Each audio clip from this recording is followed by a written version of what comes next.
का नाम लेकर घी का दिया जलाकर पूजा करना, फिर दुकान पर जाकर मां संतोषी के नाम का दीपक जलाकर प्रणाम करके अपना काम शुरू करना।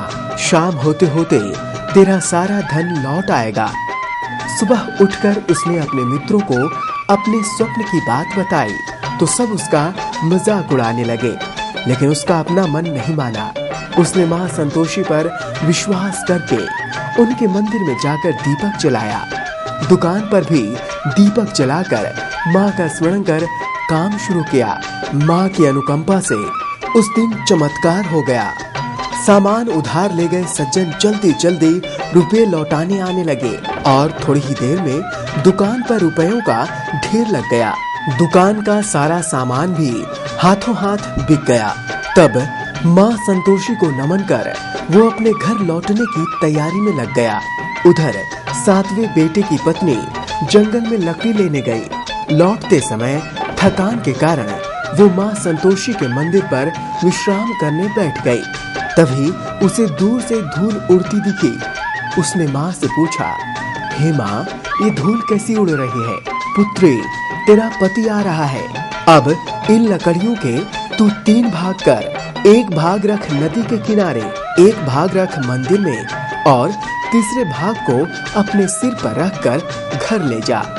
लकड़ियां देखकर तेरा पति यहाँ रुकेगा, उन्हें जलाकर भोजन बनाकर खाएगा और फिर घर जाएगा। तू लकड़ी का बोझ उठाकर जाना और फिर लकड़ी का गट्ठर बीच आंगन में डालकर जोर से 3 आवाजें लगाना।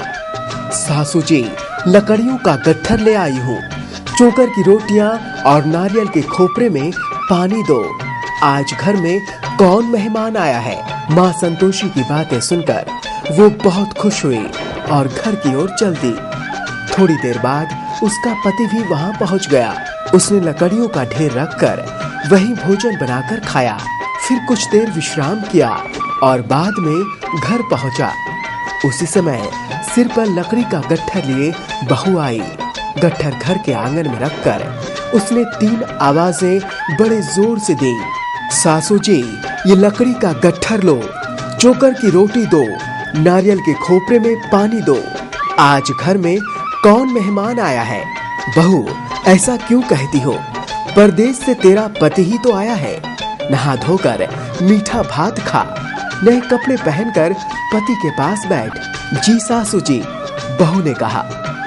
पत्नी की आवाज सुनकर उसका पति कमरे से बाहर आया और भिखारिन की तरह खड़ी अपनी पत्नी को देखकर